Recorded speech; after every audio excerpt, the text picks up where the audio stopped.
Hello, everybody. Welcome on into the GSMC Football Podcast. I am your host, as always, Matthew Quinn. Thank you guys for joining me today. We are always, of course, just got to mention, we're brought to you by the GSMC Sports Network.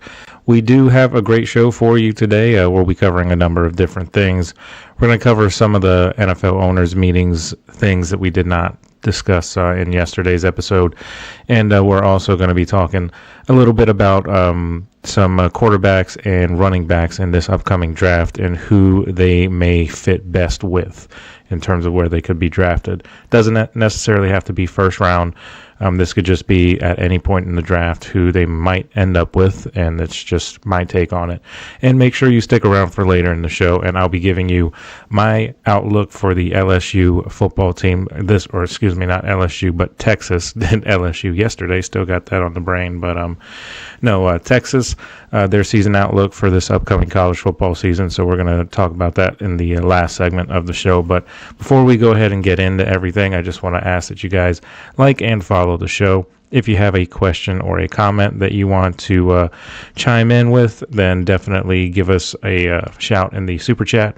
Anything that you guys put forth there is a big part of what makes this show great, your input, and we thrive on your energy and your insights, whether it's a quick comment, a thoughtful question, or an opinion that you just have to share.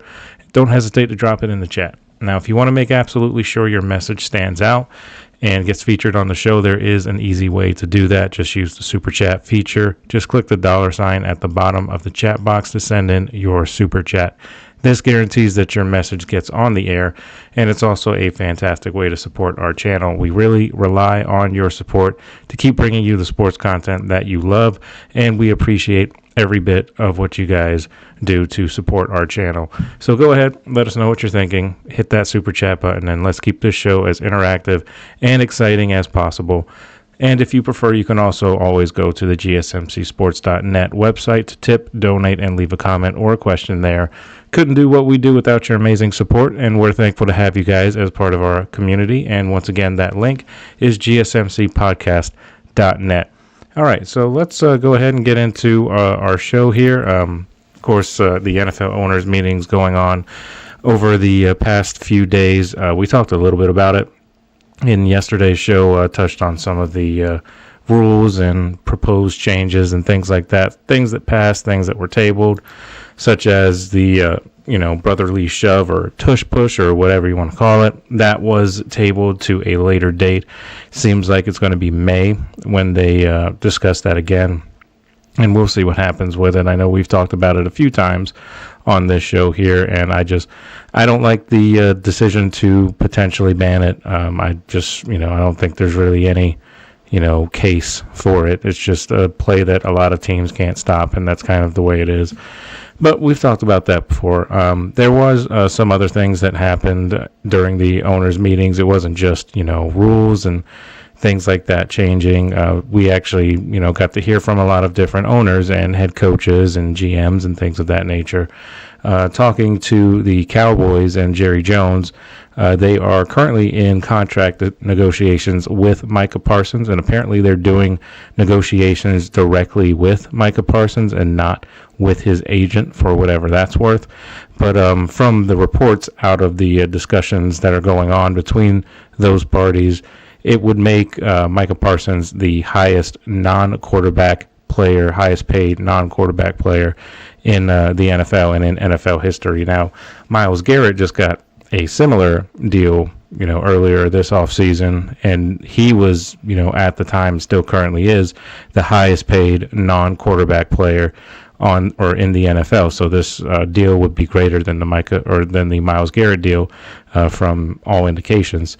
Whether or not they get that deal done this offseason or during the season or, maybe even next year, only time will tell in regards to that. But that's kind of what's going on with the Cowboys. There was some other news and notes that were kind of going around the owners' meetings. One of the ones that kind of stood out was the Browns owner, Jimmy Haslam, talking about Deshaun Watson and the trade and, basically essentially saying that it was a mistake. He said that it was a big swing and a miss with Deshaun Watson.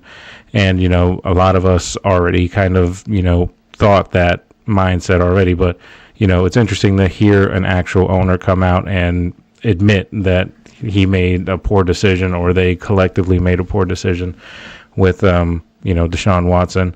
And, in hindsight, of course, you could always look at it and say that it was a terrible decision. Really, they shouldn't have committed that much money to him and given so much up to get him until all of the things, that were happening off the field concluded a little bit, or they got more information, and they could find out how long he would be out in his first year. And, that kind of stunted any kind of growth that he might have had with the Browns, is, that long suspension.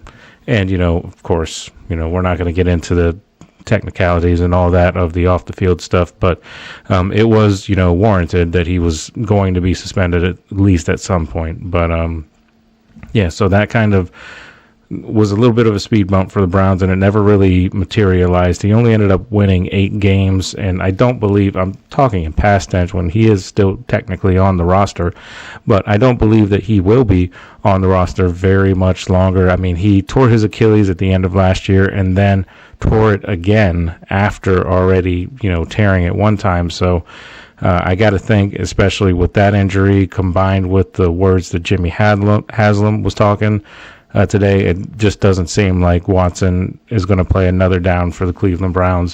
Whether or not he plays another down in the NFL, that's a whole other story. Not sure. If I was him, I would probably just call it a career. I mean, he's got a ton of money because of that contract and everything, so he's set there. Just, call it quits. It wasn't a great, end to his career, of course, when he had so much promise when he was in Houston.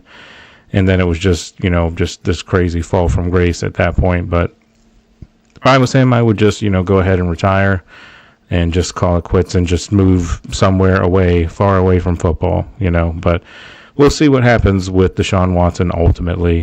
This injury is a big setback for him, and him wanting to become back to that player that he was when he was in Houston. So we'll see what happens. Don't think he plays another down for the Browns, though.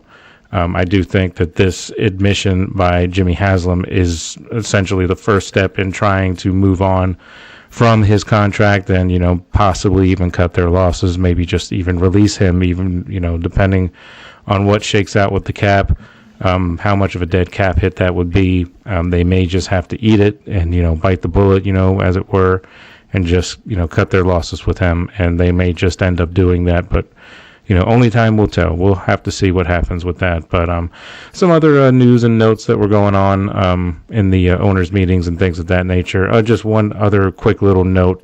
Calais Campbell did return to the Arizona Cardinals on a 1-year deal over the yesterday, I believe it was, that he signed that deal. So that was one free agency, situation that ended up getting resolved. Other than that, there's not a ton going on free agency-wise, but Calais Campbell back to the Cardinals, so good deal for them. He's, up there in age, but he could still give them a solid year, I think, of production, so we'll see.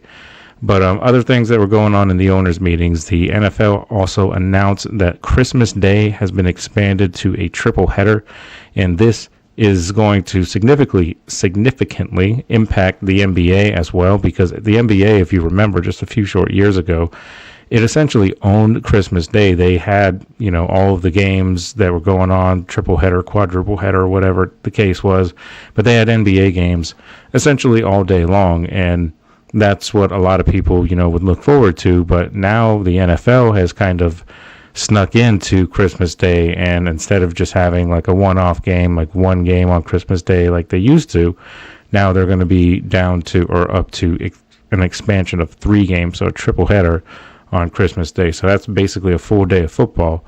And with the NFL being as huge as it is, and basically being king of all sports in terms of viewership and all that, then it's you got to think that it's going to impact the NBA's viewership at some point or in some way. So that'll be interesting to see how that shakes out. I know myself, just obviously running a football show. Football is my primary sport that I tend to follow. I don't really follow the NBA too much, but I can imagine that it's going to affect viewership because people will tend to gravitate more towards the NFL than the NBA if they have the choice. But, with so many different types of streaming services and things of that, excuse me, and things of that nature, they could potentially have people that are just watching the football game on one TV and then watching the NBA game on another TV. That's, a possibility, or, people watching on their phones, things like that. So they'll get viewers, that's, in some way, but I think it will hurt their numbers a little bit at least, but we'll see. But a couple other things, the Patriots have acknowledged some poor grades that they got on their franchise report card when those came out a couple weeks ago. Robert Kraft spoke to some reporters and said that the team is investing in upgrading those issues, such as the weight room, equipment room, things like that, because that was rated pretty low and 31st overall, I think. The Patriots, whole facilities was rated. So they're working at trying to upgrade everything there. We'll see if they end up doing that. I know there's a number of other teams that are kind of on that same plate, that they don't have great facilities and, they're in need of an upgrade. So that's the only owner that I've seen that has actually come out and talked about that or was asked something like that. There's not really any other owners talking about it, so I'm not sure how much it will affect everybody else with other people beginning to talk more and more about these report cards. But, it's a good thing to put it out there, I think, just, that way, because this way you can there's a chance that you could get something done, if you put something out there like that and let people know that this is going on, and all of the players, these are all voted by players, so the owner grades and all that stuff, those are voted by players. And Woody Johnson, one of the lowest rated owners by his own players, that's just one example. So, and he's, of course, come under a lot of scrutiny over the past several years with the state of the Jets and everything. But so that's pretty much everything that kind of went down. There was the other, the biggest news really in terms of changes to the game was the NFL adopting what they're calling Hawkeye technology for spotting the ball. Instead of doing the regular chain gang to determine first downs and spots of the ball and things of that nature, they're going to have several cameras that are all around the stadium that are going to be focused in on spotting the ball, and should increase, the likelihood of, pretty decent spots instead of these questionable spots that the referees do sometimes based on the old chain gang. And it's going to be, I think much more accurate. So I think it's a good thing, because there's a lot of other sports that use a similar thing to spot the placement of a ball, or, strike zone in baseball. In tennis, they have, the video review that they can look at, to basically the digital technology to look at to tell whether the ball was in play or out. So, other sports use that. So I think it's about time the NFL, got with the times, so to speak, and started to use those sorts of things to measure these things, because that would, take away a good or a big issue that tends to happen throughout the course of a season and during games and stuff like that. So I think it's a good decision. So we'll see how they implement it. I'm sure they'll test it all out, in the preseason and all that. So that'll be a talking point, I'm sure, once that comes around. So, but so that's everything with the owners' meetings and news and things of that nature. Of course, if anything major comes out in the next few days, of course, we'll talk about that on future shows. But as of right now, that's it for our first segment. We're going to go and take our first break of the night. So just stick with us, and we'll be right back right after this break. I feel like I'm losing my mind. Is everybody in the world blind? Please, Lord, give me a sign, a sign. I feel like I'm losing my mind. Is everybody in the world blind? Please, Lord, give me a sign, a sign. I wanna be the greatest. Everybody on the fake shit. I look around and feel like everybody is the fakest. I make this every day and I'm impatient, hoping one day I blow up from the basement. Statement, the top is so vacant. I don't hear shit that I think is amazing. Waiting for my day when I'm playing sold out shows for 1,000 faces. Hey, give me that crown, get in my my way and to be put down. It ain't your place, all this my town. If I want that shit, then I'll get it right now. I'm losing it, the noose it fits, some losing shit, a stupid myth. You choose to live or choose to dip, you choose to fight or lose your grip and lose a gift. I feel like I'm losing my mind. Is everybody in the world blind? Please, Lord, give me a sign, a sign. I feel like I'm losing my mind. Is everybody in the world blind? All right, guys, welcome on. Sorry, had my microphone on mute there. Welcome back to the show. We're going to get into our next segment here in just a minute, but before we do, just want to remind you guys that if you have any comments or questions or anything like that you want to add to the show, definitely go ahead and hit up our super chat, gsmcpodcast.net, and you can type in your question or your comment there, and I will get to it as soon as I see it, and then we can get a little dialogue going on. So definitely do that. Once again, gsmcpodcast.net if you want to donate, tip, or just leave a question or a comment there. So, all right, so let's go ahead and get into the rest of our show here. We're going to be doing another segment here, or this is kind of a different sort of segment. It's NFL Draft Matchmaker, and we're going to do the quarterbacks first, and then we're going to do the running backs later in the show. But quarterbacks, this is basically just my list of guys that are basically some of the most talked about quarterbacks in the draft, 5 of them, not in any particular order by, terms of talent or where they're going to get drafted. These are just 5 guys that I think, it's kind of going to just be a fit sort of thing. So, I'll just kind of explain it as I go, sort of.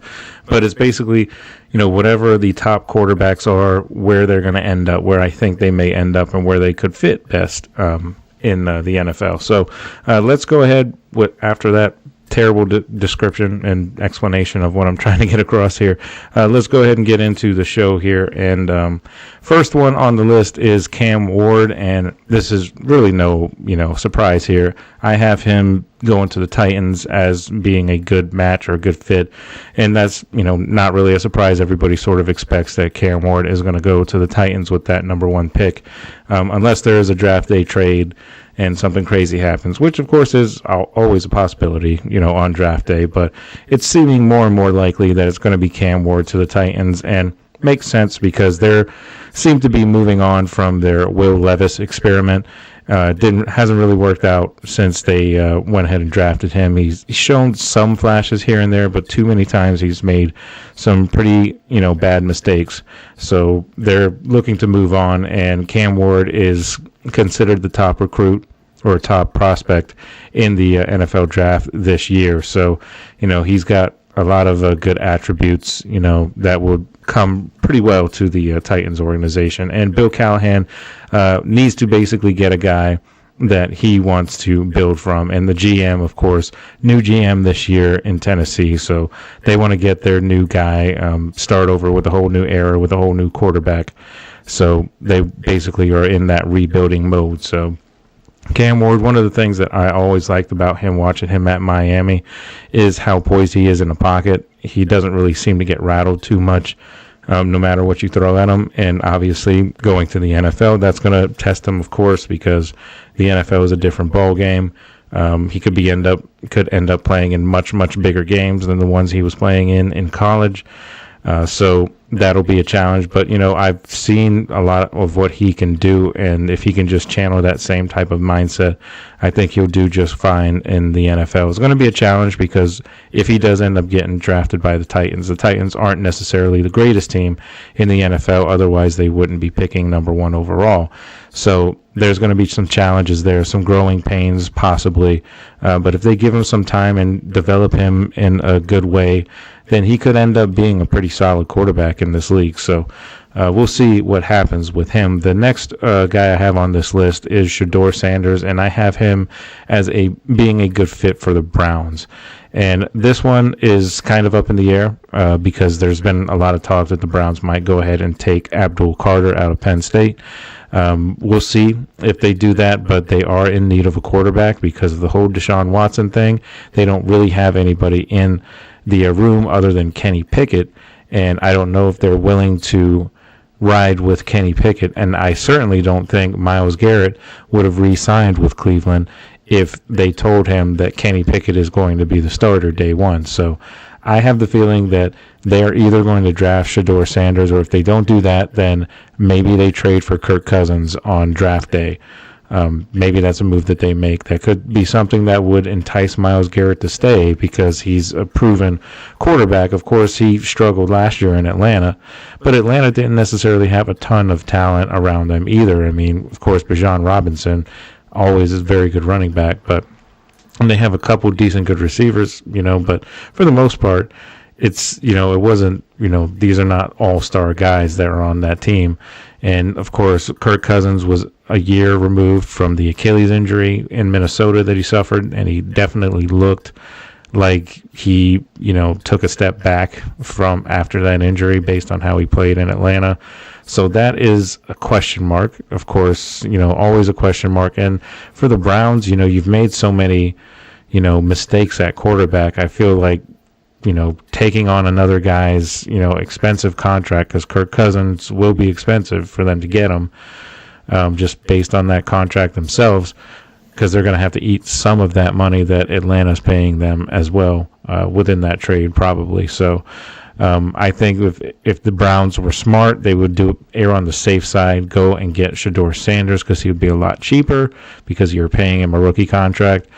And then you can kind of build around the team a little bit and make that offense better, than it has been. The defense, I think, is pretty solid still, especially if Myles Garrett is there still. And they still got good guys on the back end, too, like Denzel Ward, one of the better corners in the league. So, it's a talented defense still.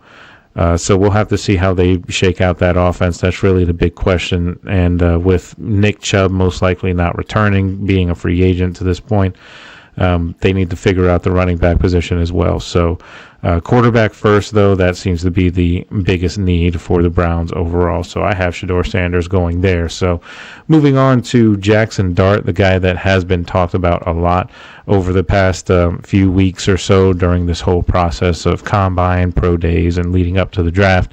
And Jackson Dart, I have his fit as going to the Steelers. I'm not saying that this is actually going to happen. I don't think Jackson Dart goes to the Steelers at pick 21 when they pick in the first round. But if Dart somehow falls to, say, the second round, it wouldn't surprise me to see the Steelers possibly try to trade up out of the third round and try and get that second round pick back that they gave up to get DK Metcalf. And if they're able to do that, maybe they select a guy like Jackson Dart. I think it would be a decent fit. Even if they do end up signing Aaron Rodgers, which seems to be more and more likely, but we still don't, know for sure if that's going to happen. But even if it doesn't happen, I think it's still a good situation because Jackson Dart can, sit for a year or, however long behind Mason Rudolph, and a year at most, of course. But if Mason Rudolph struggles during the course of the year, then you can maybe throw Jackson Dart in there and see what he's got and, see how he handles certain situations. So I think it would be a good, draft pick if the Steelers were to, find a way to get him in the second or maybe even third round if he drops that far. Jackson Dart has done a lot for Ole Miss. Of course, as we kind of talked about a little bit before in a previous show, Ole Miss, if not for him, they wouldn't have had those back-to-back seasons with 10 or more wins, which was the first time since 1959, 1960, those back-to-back seasons when they did that. So he was a big part of that. And Jackson Dart has, flown up a lot of people's boards, draft boards, that is. So I could see him going to the Steelers if they are able to, find a way to get into the second round, because I don't think that he's going to last much longer than that, if he lasts past the first round at all. And I don't think the Steelers are drafting a quarterback with the first pick unless Aaron Rodgers decides not to sign with them, then maybe they're more inclined in getting a quarterback in the first round, but we'll see. So that's what I have there. The next guy I have is Jalen Milroe of Alabama. Now, I know I talked about him a little bit because he met with the Steelers and had dinner with them and all that, but I actually have him going to the Jets. And the reason I say that is because, of course, they went and they signed Justin Fields in the offseason, but they signed him for a 2-year deal, $30 million guaranteed. Not exactly breaking the bank to sign a guy like that. And this way, it's a win-win because Jalen Milroe, he is just as good athletically as Justin Fields is, so it's a similar type of quarterback. Only Justin Fields, I think, is a little bit more accurate with his throwing than Jalen Milroe is. Jalen Milroe, that's kind of the knock on him, as he has accuracy issues, but he is incredibly talented when it comes to running the ball and being elusive and, being that, X factor whenever he can get outside the pocket like Justin Fields can, whenever he's able to do what he does best. So I think that would be a good fit there because they're similar styles of quarterbacks, and Jalen Milroe can learn a lot from Justin Fields because Justin Fields has been through a lot in this league already, with bouncing around from the Bears. And then, of course, that 1 year with the Steelers, he's learned a lot. And I think he's grown as a quarterback in the limited time that we saw him last year with the Steelers. I think he showed improvement over the years he was in Chicago. He needs to, still tighten up his game a little bit, but we all know what he can do when he runs the ball, but he's starting to get better at processing things and reading defenses a lot better. So I like Justin Fields more so now than I did right when he left Chicago, and I think Jalen Milroe being in that quarterback room would certainly help both of them. They could each learn from each other, and Jalen Milroe could potentially turn into something if, say, Justin Fields doesn't work out. Maybe Jalen Milroe starts to play well, and you throw him in there and, see what you got there. So, obviously, I think he's going to be a later round pick, though, like 4th or 5th round if the Jets were to get him. So we'll see, where he ends up. And real quick, the last one I have on this list is Tyler Shough. That's from Louisville, and he is actually the oldest player or oldest quarterback, at least in this draft. He's, I believe it's 25, 26 years old, something like that. But I have him going to the Seahawks in the later rounds. And I say that also because of the Sam Darnold X factor, because of how well Sam Darnold played last year with Minnesota. It doesn't necessarily translate to Seattle, who have less weapons and lesser of an offensive line. And I don't know, there's a big risk there with Sam Darnold and giving him that $100 million contract, even though I know it's set up in such a way that Seattle is far more protected than not. But still, that's a lot of money to give to Sam Darnold based on 1 year. So this would kind of be a decent fallback. He can, he's an older, college quarterback, so he's seen a lot of football. That's one thing that you can say. He's probably pretty pro-ready in that, respect. So it would be a good fallback to have somebody like that in case it turns out disastrous or just doesn't turn out the way the Seahawks want. Then, Mike McDonald can make the change and go to Shough and see what they have in him. So we'll see. But those are the 5 quarterbacks that I have on this list, just teams that I think that they would fit well in, not necessarily teams that they're going to end up going to, although it may happen with some of these guys. Of course, Cam Ward with the Titans is probably the most likely one that's going to happen. But all these other ones are kind of up in the air. So there's just my thoughts on where I think they would probably fit best at. So we're going to do the same thing with running backs in the next segment. So stick with us. We're going to take another quick break, and we'll be right back, and we'll talk about running backs in the NFL draft. Looking for your daily fix of sports talk without having to pay for it? GSMC Sports Network is available on YouTube. Just search GSMC Sports Network. Get your fix of daily sports talk shows on YouTube, absolutely free. NFL, college football, NBA, MLB, MMA, UFC, fantasy football, and so much more. GSMC Sports Network has shows running all day long, with new sports shows starting every 2 hours. Just like on your favorite cable sports channel, except GSMC Sports Network is absolutely free. Just search GSMC Sports Network on YouTube to catch one of your new favorite shows, like the GSMC College Football Podcast, Chip Shot Football Podcast, Hoops and Heels Women's Sports Podcast, GSMC Basketball Podcast, and so many more. Check it out for yourself. GSMC Sports Network, now available on YouTube absolutely free. Search GSMC Sports Network on YouTube right now.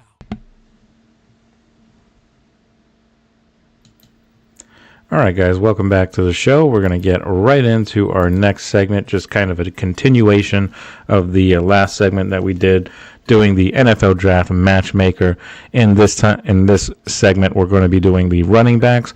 And we haven't really talked about running backs enough in this whole draft process. We've been focused so much on quarterbacks and defensive linemen, and rightfully so, because those are, of course, defensive linemen, some of the deeper draft classes, and quarterback, of course, is always going to make headlines just because it's the most important position. But there are a ton of really good running backs in this draft class, and obviously I could not fit all of them onto this list. I picked 5 guys out that have been talked about a lot, and just kind of, wanted to go over, what they can bring to each team that they could potentially be going to. So we'll see what happens, how this all shakes out, but let's go ahead and get into the list. Number 1, I'm just going to start with the guy who has been talked about as the best prospect in the entire draft at the running back position, and that's Ashton Jeanty of Boise State.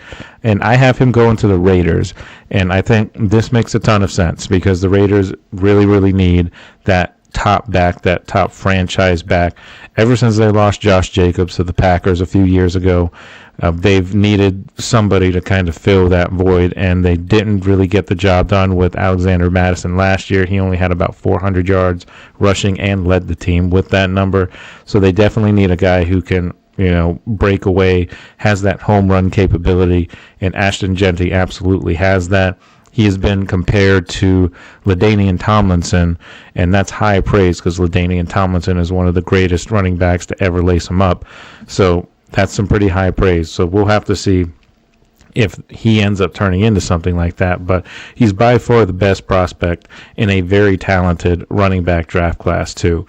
So that's the fact that he stands out amongst those guys, is really, really, impressive. And take a look at some of the stuff that he did last year. I mean, he was 28 yards short of Barry Sanders' single season rushing yards record, and he ended up having 2,601 yards of total rushing yards last year. Jeanty did, that is. And he also led the NCAA in that number and also in all-purpose yards, where he had 2,750 yards. So, he is an explosive runner, and he's a home run hitter. He's got great speed. But not only that, he's got great balance, and he's got great elusiveness as well. And he also can go right up the middle, and he can get those tough yards for you as well. So he's the whole package, essentially. Everything that you want in a running back, Ashton Jeanty has. And if he can translate that into the NFL, then he could end up being one of those all-pro type running backs that you see in the NFL now with, in the likes of Saquon Barkley and Derrick Henry and things like that, or guys like that. So he's, obviously the best guy in the draft. So I think the Raiders make a ton of sense in terms of that. So the next guy that I have on the list goes to another running back needy team, and that's Omarion Hampton from North Carolina. I have him going to the Cowboys. And I'm not sure exactly when that'll happen. Maybe it'll be in the first round. We'll see. Hampton is one of the better prospects, in running backs this year, so he could potentially be gone in the first round. If the Cowboys select him, that's a possibility as well. But they did sign Javonte Williams in the offseason from Denver, so you would think that he's probably going to be the starter unless they go and get a guy in the draft, and I think they should. I think Omarion Hampton would fit that offense really well. Also, he's a bruising downhill runner, physical type running back, and that is when the Cowboys running game really, was at its best a few years ago when they had Ezekiel Elliott, and Dak Prescott, both, really, really young guys, but coming into that offense, that was an explosive offense. They had a great offensive line, no doubt, but, Ezekiel Elliott, he obviously trailed off towards the end of his career and, wasn't nearly as effective. But those first couple years that he was in Dallas, he was a strong runner. He was fast, tough guy out of Ohio State, of course. So they always, tend to produce pretty good running backs there. So Omarion Hampton is a similar type of guy. He's probably more of a bruiser, though, than Ezekiel Elliott is, but he's not afraid of contact. He's just one of those, running backs. And his NFL comparison, when you look at some of the draft scouting profiles and things like that, a lot of people have been saying his running style is similar to that of New England running back Ramondre Stevenson. And, I think he has the potential to be better than Ramondre Stevenson. Not to say Stevenson's a bad running back. He's definitely solid. But I think he has the potential to be much better than that. He does need to improve as a pass protector, though. That's probably one of the biggest knocks on him. But he can also handle a pretty, heavy workload as well. So he's a tough, bruising guy that you can have as an every down back, and he can wear down a defense, really, really well with how he runs the ball. So I think he can be an every down back for the Cowboys, and they would, be very, very smart in selecting a guy like that if they got the chance to. So that's who I have there. Next, I have Travion Henderson out of Ohio State, and I have him going to the Broncos because the Broncos are another team that are very running back needy right now. And just take a look at Travion Henderson, some of his numbers, 7.1 yards per carry last year at Ohio State. Of course, won the national championship as well. Quenshon Judkins, I think, if I'm getting that name correct, I apologize if I'm not. He was his running mate. They both had over 1,000 yards rushing last year. That was a very, very good offensive backfield, sort of similar to what the Detroit Lions have, with David Montgomery and Jahmyr Gibbs. So that was kind of a good 1-2 punch. And, of course, Judkins is available in the draft as well. So I have to definitely give an honorable mention to him because he's not actually on this list, but he absolutely could be because he's a very good running back as well. So Travion Henderson, I think the Broncos would do well to get a guy like that, especially with their loss of Javonte Williams. And even when Williams was there, he was kind of subpar for Denver. So they've been kind of looking to try and get their running game going, especially with their new young quarterback that they have in Bo Nix. Of course, Nix was a rookie last year, but, you want a guy that's going to be good in the backfield to kind of take some pressure off of a young quarterback like that as he's still developing. And some of the NFL comparisons with Henderson have been Aaron Jones of Minnesota, formerly Green Bay, of course. But that's another running back that's, a strong running back, an elusive guy, and doesn't get enough credit, Aaron Jones, that is, but he is a talented running back for sure. And Travion Henderson, another thing that's good about him is he is one of the better pass protecting running backs in the entire draft. He's probably actually the best pass protecting running back in the entire draft. So that's also a good thing for Denver if they were to get him, because that would be another way that they could essentially shore up the offensive line in a way, because he would be, of course, pass protecting on certain plays. And he's good catching out of the backfield as well. So, you would think something like a screen pass, something like that, have him trail out of the backfield late, and he can, make some guys miss and, get you some pretty solid yards overall. So I think Henderson would be a solid pickup by the Broncos. So moving on. I have Cam Scatterbo from Arizona State, and I have him going to the Steelers, and I have him going there in the later rounds, possibly third or fourth round, something like that. And the Steelers need some depth on that running back room, because right now they just have Jaylen Warren, and he is slated to be running back 1 next year. But there are questions about that, because he has always, been very dynamic. But there's the question of, can he handle an entire season as the number 1 back? We'll have to see, because is he going to be a good, solid lead back, or is he going to be a guy that you need to have somebody else to kind of split carries with him? So I think Cam Scatterbo would be a good fit there, because he is a guy that has taken on a lot of a workload, and that's some of the concerns about Scatterbo coming out. So putting him in a situation like this, he wouldn't have to completely overwork himself. He would be splitting time with Jaylen Warren, and I think that would be the best way to get the most out of both of those guys. But, Warren is talented enough. That's not the issue. He's got explosiveness and all of that. It's just there's the questions about him being the lead back, and that's really the issue. And this offense tends to work a little bit better when there's 2 productive backs on the roster, and both guys kind of play a similar type of style, so you wouldn't lose too much of a drop-off when you switch guys out. So I think that's a big possibility for the Steelers, and I think if they got Scatterbo, that would be a solid addition to that running back room. Just, some of his accolades from last year: first team All-American, first team All-Big 12, and he ranked second in the Football Bowl subdivision, so FBS, with a school record of 1,711 rushing yards last year and over 2,000 yards all-purpose, 2,316 all-purpose yards. So, he was very, very good overall for the Arizona State Sun Devils. So, I think he would be a good fit in Pittsburgh. So we'll see if they decide to do that. The last guy that I have on this list is Caleb Johnson out of Iowa, and I have him potentially going to the Giants just because I think that would be a solid fit, because the Giants are looking to kind of move on from the whole Saquon debacle.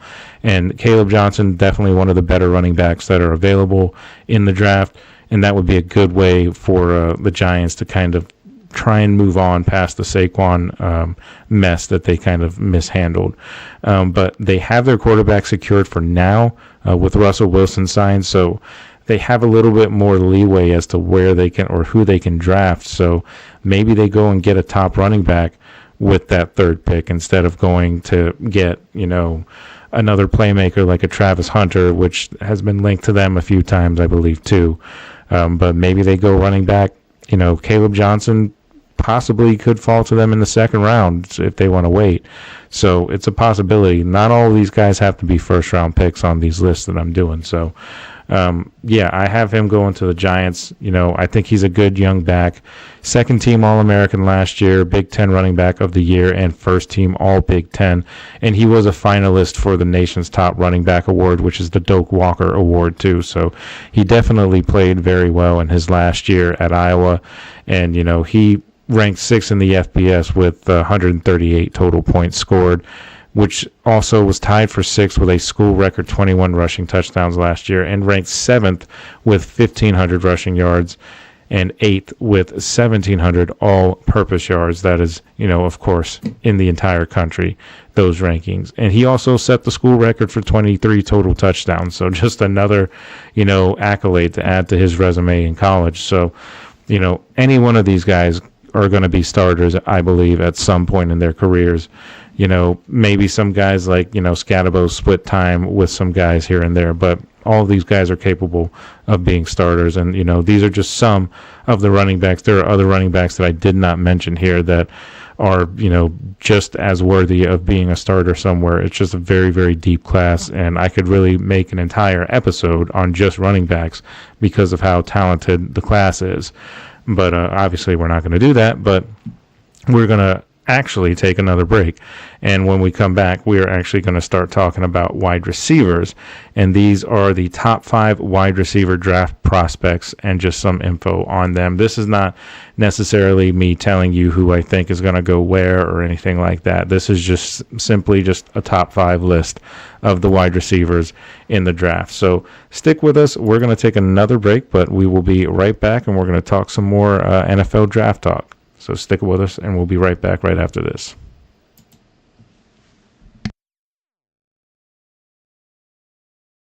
For the best and latest podcasts available anywhere, go to the podcast app on your cell phone and type in GSMC to access free content-rich podcasts on health and wellness, book reviews, sports, entertainment, relationships, social media, movies, technology, finance, and even weird news. Subscribe and download the GSMC Podcast Network's family of shows, available everywhere podcasts are found.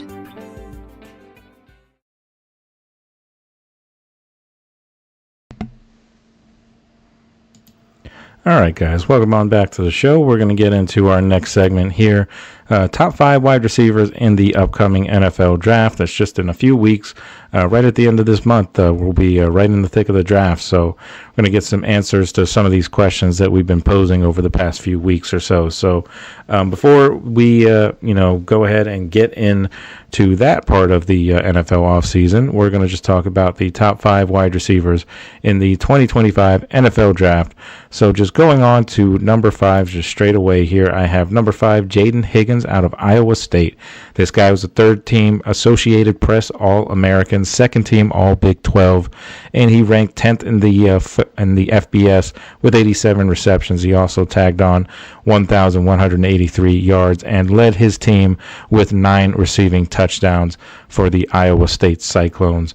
He played in 13 games with 11 starts. He's been a very solid receiver for them. Obviously was their number one guy. He's a big-bodied type of wide receiver. He's got a wingspan that's over 6'7", so he's, very tall, very big receiver that can go up and get the ball. He's really good at contested catches. He's got, he runs routes with very, very smooth strides, and he also has got good balance when he runs those routes as well. And he uses his size very, very effectively. He's got that physicality, and he can, help separate receivers, or he can help, with separation in the secondary. So he's definitely a guy that is up there as one of the best receivers in the league. You could make an argument for some other guys to be on this list, but I think Jaden Higgins is a pretty solid wide receiver prospect coming out of the draft overall. So, we'll see who ends up picking up him.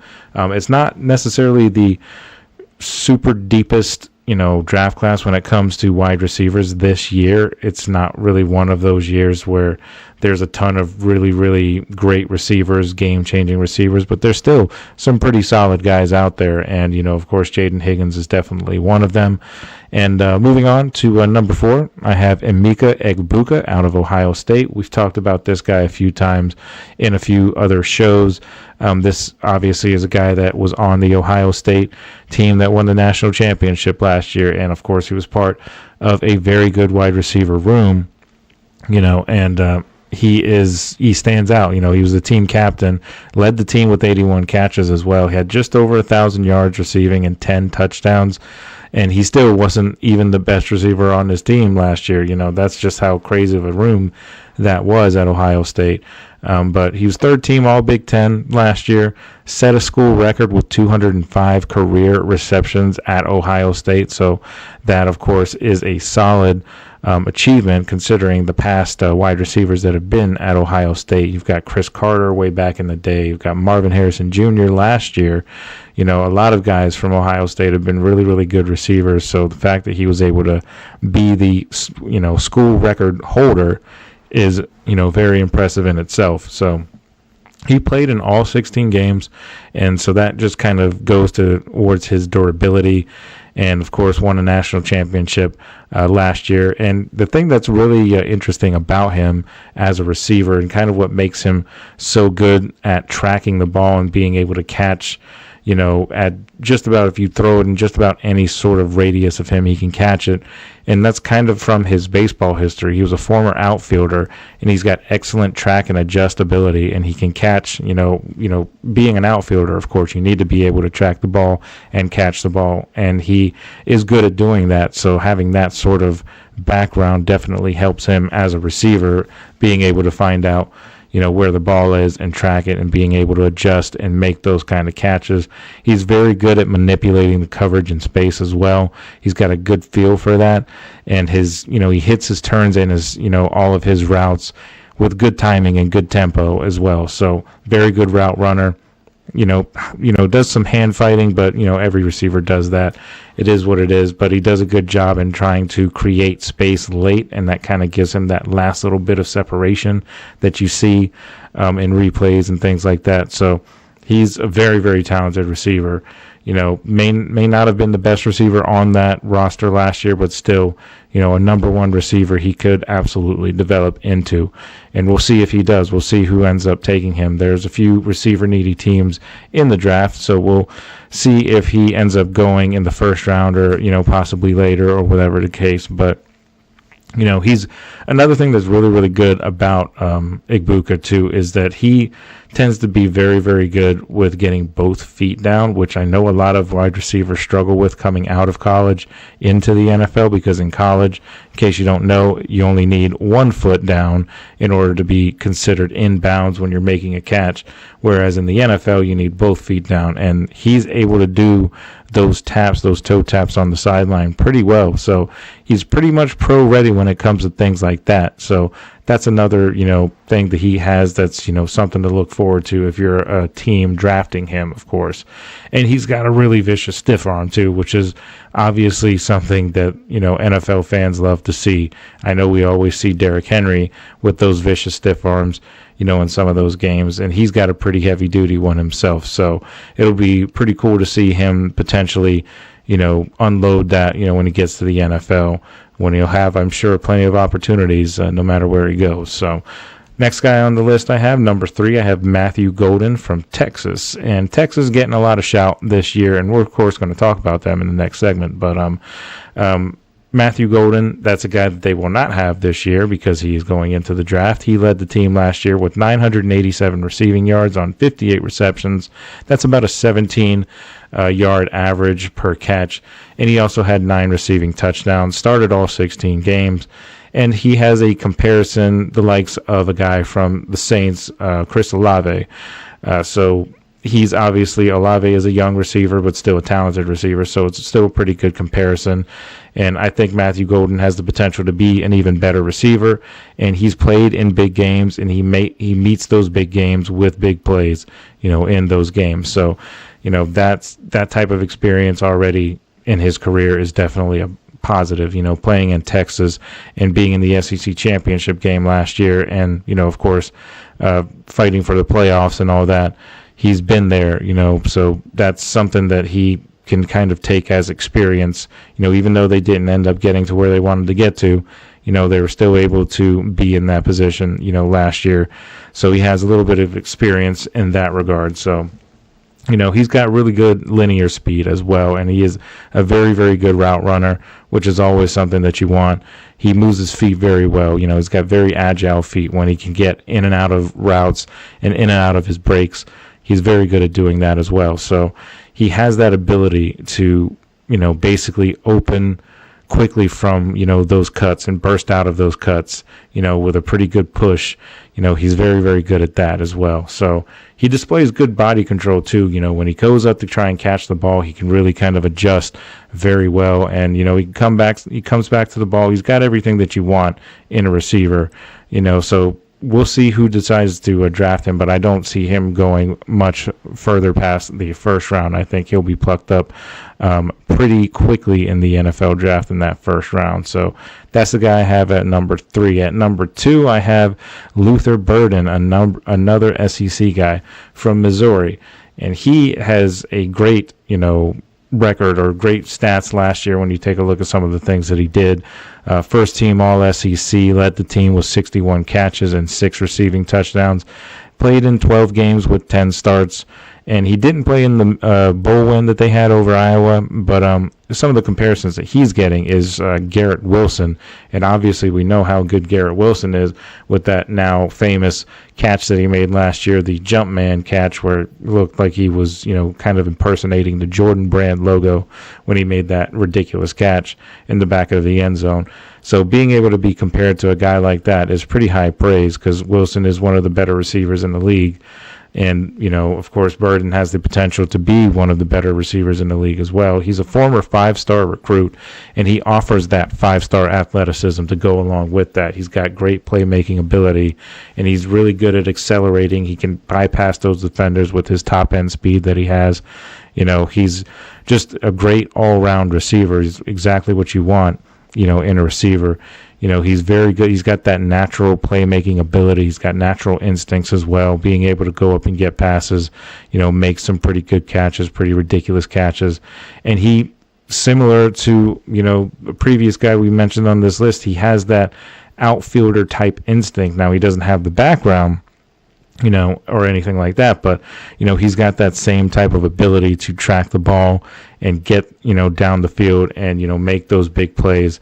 He's got, like I said, those instincts, that instincts that you can't teach necessarily, so well-timed hands as well, so he basically does what a lot of coaches like to teach, and you want to, basically try and pluck the ball from the air instead of trying to catch it against your body, because that could end up, bouncing off your chest, whatever the case. You need to just basically have strong hands in order to be able to catch clean and away from your body. And he's able to do that. He's got the strong hands, so he's got the body control too, to make basically all of the difficult catches look relatively easy. So he's definitely a talented receiver when it comes to that. So he is my number 2, and my number 1 guy I've kind of compared a little bit to DK Metcalf in a way, just basically on how he's built as a receiver. Tet McMillan out of Arizona.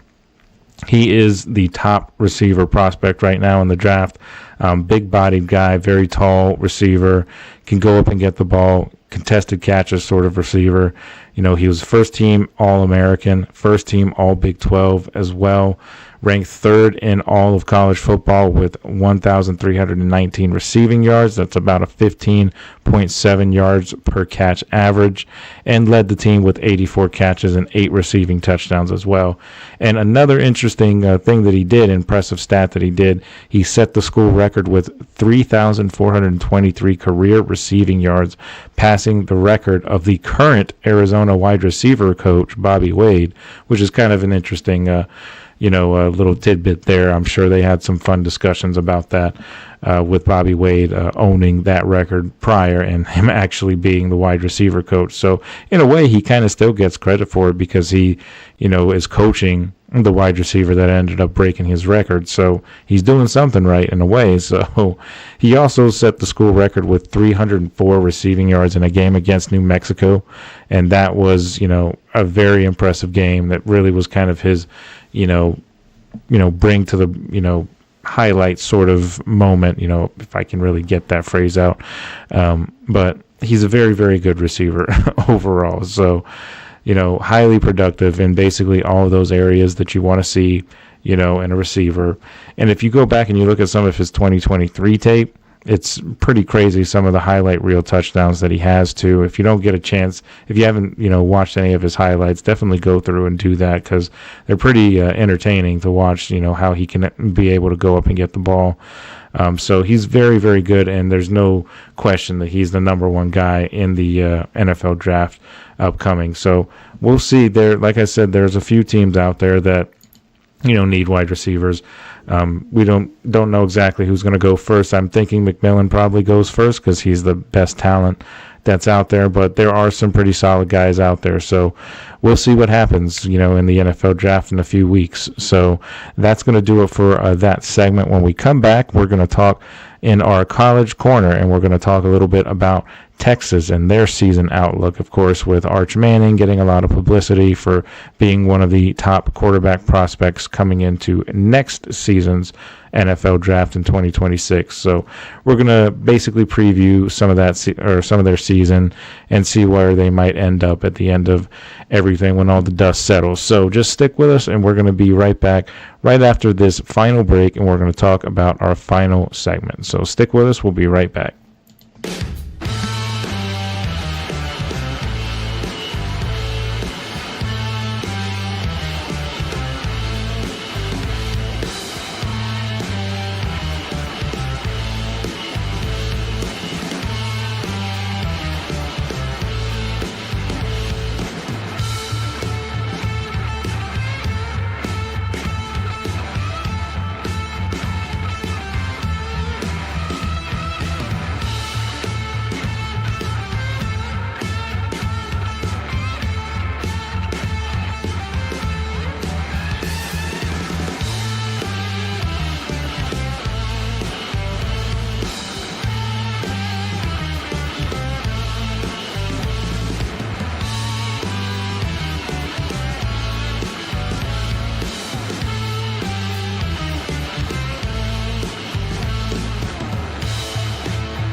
All right, guys, welcome back to the final segment of tonight's show. We are going to get into a little bit of a Texas outlook, a season outlook, in the College Corner segment of our show. So obviously Texas getting a lot of, news and publicity because of their talented quarterback situation. Of course, Arch Manning being a Manning, of course, he's going to get some of those headlines just from his last name altogether. So with Quinn Ewers leaving, to the NFL draft, and there's some questions about where he might end up getting drafted as well. But Arch Manning is going to lead Texas this coming year at quarterback. He's viewed as a potential first overall pick in the draft next year, so a lot of pressure going to be on Arch Manning and Texas to overcome the SEC championship obstacle and then possibly get to the national championship, which is, of course, the ultimate goal of everybody, but especially Texas coming this year, because they have a lot of good talent on that team, but they also enter 2025 in the SEC with a very tough schedule, and they start their schedule really tough right off the bat, having to face Ohio State on August 30th. So that is definitely something that they, will have to look forward to and see if they can overcome that early obstacle. If they can, then, that'll be a good thing for them, of course. But a few things about them: their offensive line has been pretty much rebuilt. They needed to rebuild their offensive line because several key players, including Jake Majors and Hayden Connor, are departing, so they need to rebuild that. So that's going to be one of the things that we look at, over spring ball and spring practice and things like that, to see if they can rebuild that offensive line and get it to where it needs to be. That way they can protect Arch Manning at the same time. So they had a few receiver departures over this last few weeks, of course, with Matthew Golden, who we talked about a little bit, and they also lost Isaiah Bond going over into the NFL draft. Golden, of course. So they're going to need to try and do something to try and replace those holes as well. So we'll have to see if they're able to do that. I mean, Arch Manning is a pretty talented quarterback, highly recruited, of course, but he's going to need some talented receivers as well. And the Texas Longhorns are pretty well coached as well, and they typically always have a pretty solid offense, so I don't have any doubt that they're going to be talented on offense, especially with Arch Manning coming in and being their quarterback. And I think he is, the real deal. I think he's going to be very, very good, and it's going to be exciting to watch him and Texas as they go on in the season. Now, defensively, they have a good nucleus returning. They're led by their linebackers, both Hill and Simmons, but they'll need to replace 3 out of their top 4 defensive backs as they have left due to the NFL draft and transfer portals and things like that. So speaking of transfer portals, they've added a few players. They've added linebacker Brad Spence over from Arkansas, defensive lineman Cole Brevard from Purdue, and Travis Shaw out of North Carolina. They've added all of those guys from the transfer portal. So they're trying to rebuild that team and, basically retool, reload it instead of rebuild's probably not the best wording, but kind of reload that team and get them over that hump, get them to the SEC title, and they will be one of the favorites, if not the favorites, to come out of the SEC and win the SEC championship game next year or this coming season. But like I said, they've got a pretty tough schedule, so they'll have to get through that gauntlet in the SEC in order to get there. So we'll see if they can do that. But they do have the top-ranked recruiting class coming into 2026 or 2025, excuse me. And it includes some 5-star prospects in there like Lance Jackson, Jonah Williams, Cade Phillips, and Elijah Barnes. Those are just, naming some of those guys. Those are all guys that could potentially come in and be, contributing factors almost immediately. And depending on how they develop, they could grow into being talented pieces of that team as well. Now, like I said, they opened their season August 30th at Ohio State. So that's going to be a tough game, of course. And it's against the defending national championship or national champions. So obviously it's going to be tough for Texas to get over that. But like I said, this is going to be what they're going to have to do if they want to be taken seriously as that contender. These are the kind of games that you're going to have to win, in college football and really in any level of the game. Those, games pop up where you really need to show that you are a true contender for a championship, and you need to start by starting the season off right and beating a big team like Ohio State that could go an awful long way to, of course, ending up being national champions of yourself. But taking a look at some of their projections now, ESPN has projected Texas to be the number 2 seed in the college football playoff this coming season, which would give them a bye if they were to able to do that. And I think that's absolutely possible. I mean, this is a talented enough team that they can actually go pretty far in the college football playoff. And depending on how effective Arch Manning ends up being with that new offense, then, they could end up being all the way to the national title game, maybe even win it. It's been a while since Texas has won a national championship, so, it'll be fun to see them, in there. I know I'm going to be following college football very closely this year, just simply because of the Steelers' current quarterback situation. So just as a fan myself, I'll just be following a lot of different quarterbacks, of course, but Arch Manning is definitely in that class of, the upcoming quarterback draft class next year. There's a slew of guys, that are going to be these highly sought after quarterback prospects. Not like this year where there was only a couple guys that were really considered top picks. There's going to be a lot of guys coming into next season or next off season that are going to be considered top picks. So it'll be interesting to see if Arch Manning ends up being one of them, if he ends up being a Heisman Trophy winner or Heisman Trophy candidate this year. I know he's, pretty high up on the odds in order to do that.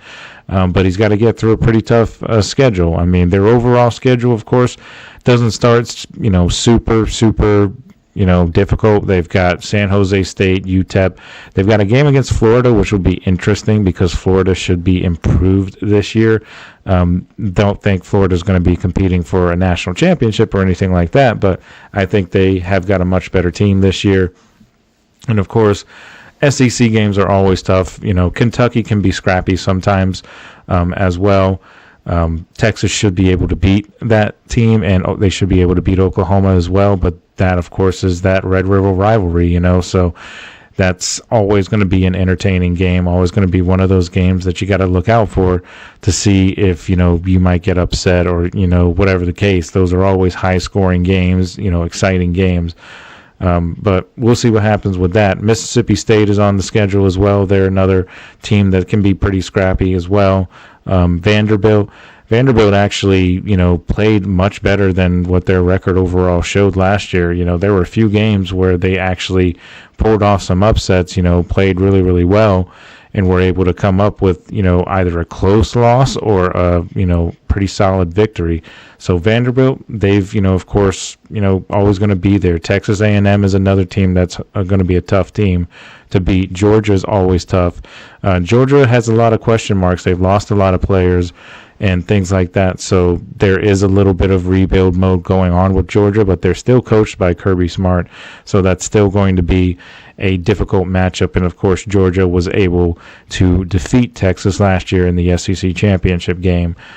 So we'll see if they can, get a little bit of revenge if they are able to beat Georgia. But, of course, it won't mean the same thing because it's not an SEC championship game unless these two teams meet again this coming season, which I guess is a possibility. But a lot of tough teams on that schedule for Texas, but they have a very talented team. So if they're able to do it, then they'll be rightfully well-deserved in the college football playoff at the end of the year. So we'll see what they do. I think overall Texas is the favorite. I think they do come out of the SEC as the SEC champions. And I have them winning, possibly 10, 11 games, getting into the college football playoff. And I think they could win a game in the college football playoff. I don't know how far they'll go, but I think they could, at the very least, win a game and not just get there and be one and done. So with the expanded playoffs, I think there's, no real reason for them to not make the playoffs. I think it's playoffs or bust for them, possibly even national championship or bust based on the talent that they have on that team. So we'll see. It's going to be an exciting college football season. It's just a shame that it's several months away and we got to wait that long before we can start getting a little bit of answers and start kind of breaking down some actual game film and things like that. So that's the fun part. Right now we're just kind of stuck in the spring portion of the season or of the off season where we can't really talk about much except for what outlooks are going to be, this coming season and all that. So I hope you guys enjoyed that Texas outlook. I enjoyed doing the research on it because I think Texas is going to be one of the more intriguing teams this coming season with Arch Manning and everything. So, and I'm, excited to see, how he ends up being, if he can be anything close to what his uncles are, Peyton Manning and Eli Manning, of course. So we'll see. But that's going to do it for the show overall. I hope you guys enjoyed the show. I always have a good time when we do these shows. I know they're not always perfect. We run into some, technical difficulties here and there, from time to time. But for the most part, I think we do a pretty good job here. And I hope you guys have been enjoying the shows as much as I have been doing them. And thank you guys for tuning in once again to the GSMC Football Podcast. And of course, we're presented by GSMC Sports Network. As always, your support does mean a lot to us. So please remember to subscribe to the show, leave a positive review. It really does make a difference. We also invite you to follow us on Facebook, Twitter, TikTok, and Instagram for more content and updates. Thank you once again. And I hope you guys have a wonderful night, and we'll see you guys same time, same place tomorrow night. I'll catch you guys later. Have a good one.